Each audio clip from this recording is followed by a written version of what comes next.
Hello everybody and welcome to episode 5. Thank you so much to all those that are supporting me. It's really much appreciated. If you could just spend the time to just click the subscribe button, it really will help me out quite a lot as I'm trying to build this up, so thank you.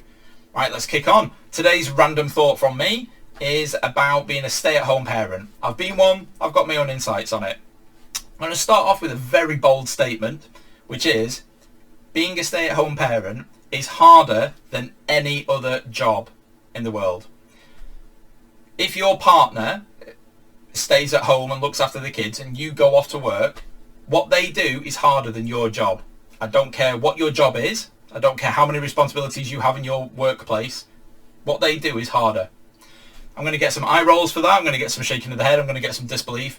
But I'm going to outline and explain why and maybe hopefully change your mindset. To start off with, it seems that there's quite a high proportion, certainly in the northwest around where I am of England, that there's a lot of men that believe that their partners do nothing all day, that being a stay-at-home mom is really easy, and that they've got it hard going to work. When I've been in the hairdressers and I was talking about my experiences and how a lot of my male friends didn't understand how hard it was being a stay-at-home dad, all the things I was doing looking after my youngest, my baby, all the kind of trials and tribulations, and I was saying, you know, I am always telling blokes, actually, you've got it wrong, you don't understand it, and I would get the same reaction from them all, and I'll always remember it. Like, I was in the hairdressers and I had loads of women around me, and they were all like, oh my god, could you come home and tell my husband that? Could you come and tell my boyfriend that? You know, could you have a word with him? Which it's really sad when you think about it, that so many men just seem to not understand how hard it is for their other half to be staying at home looking after the kids all day. Think about if you're the person that goes to work, you go to work, you have customers of some description, you are there to provide a service of some sort, but you get to clock off at some point and you come home. You get to walk away from your workplace. You might bring some work home, but you get to come home, breathe, decompress, chill, and then it's over. The stay-at-home parents' workplace is their home. They never leave it. They're in that workplace all the time. The customer, if you want to think of it as that, in their job, is the baby, is the kid, and that customer follows them everywhere. Do you have that in your job? Do you have, imagine you're the person that goes to work every day. Do you have one customer constantly following you around everywhere? Do you help them go to the bathroom, clean them, feed them, keep them entertained, keep them happy all day, or until they fall asleep at night? Do they come home with you after work? Do they follow you home and then you carry on doing that for the late hours of the evening? And while you're trying to do that job looking after that customer, do you have other responsibilities that you're doing as well that you've got to keep on top of? No. It's a massive juggling act being a stay-at-home parent, and it's really quite isolating at times. So not only do you never get to leave your workplace, you're very cooped up all the time, you stay in the same house, you're exhausted, you're tired, so you tend to sometimes let your hygiene slip a little bit because you just can't be bothered doing your hair or, making an effort with yourself, putting a nice outfit on or whatever.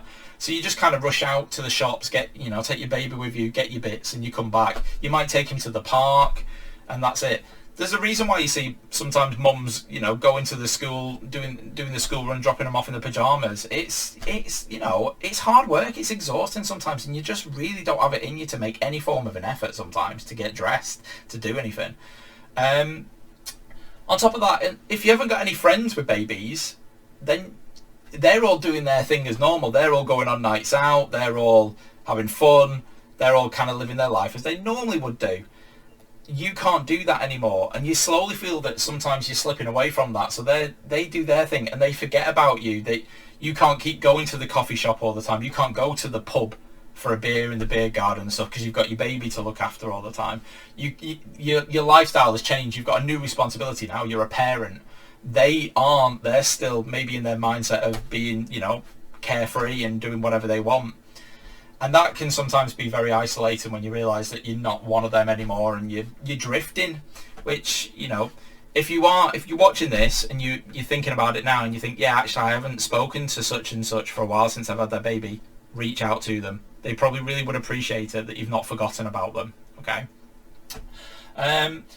Let's talk about also the why people become stay-at-home parents.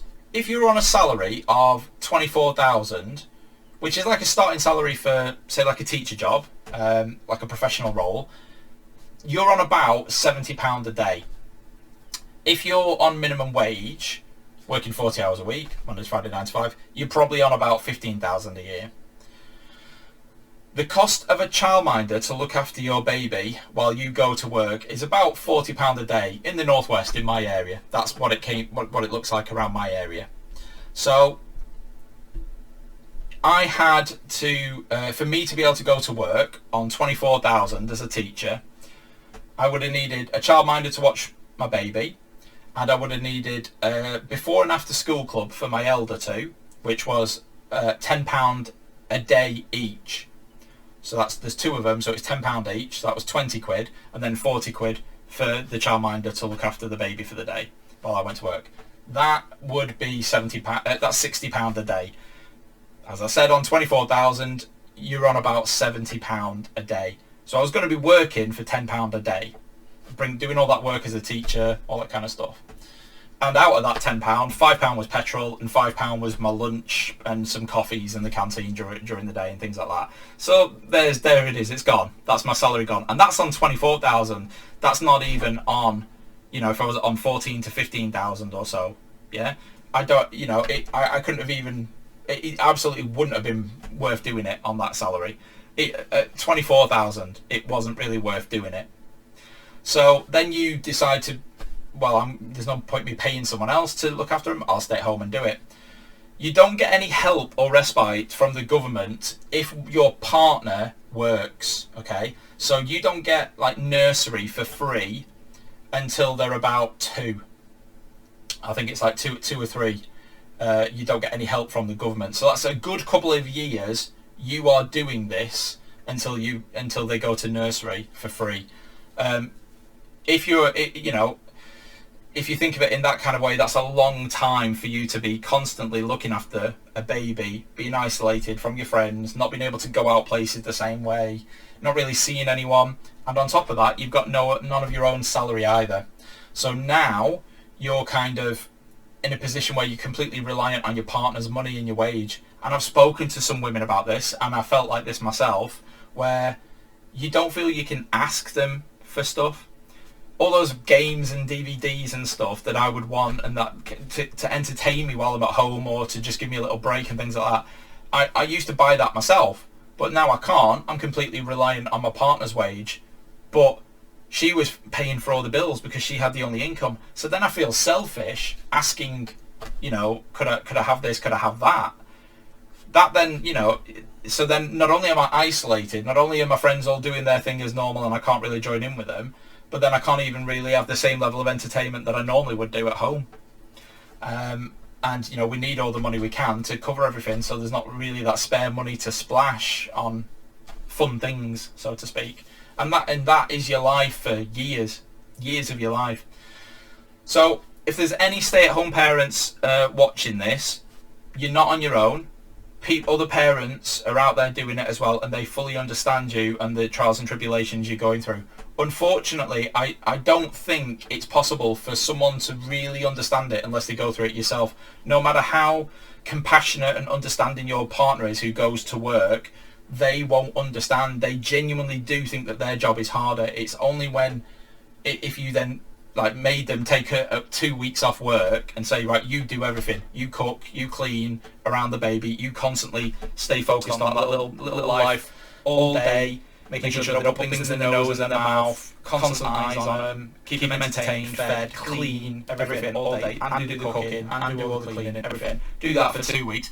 If you do it for 2 weeks, they might have a feeling. But honestly, they don't understand it when it's years of your life doing it. So you're not on your own, okay? And if you are, if your partner is a stay-at-home mom or dad or whatever, just appreciate them, all right? Buy them some flowers, get them a little something, let them know that they're not just a glorified babysitter, because there's nothing more demoralising than just thinking, this is my life, this is all I've got, is this every day. You want them to know that that they're valued, and that you try to give them some help where you can. Take some of the responsibility off. You know, when you come home and you're decompressing, remember they're still in their workplace. Give them breaks. You know, say, I'll do this, you go and watch some Netflix for an hour or two upstairs. All right, hope that's informative. Stay safe, everyone. Stay well. Ciao for now.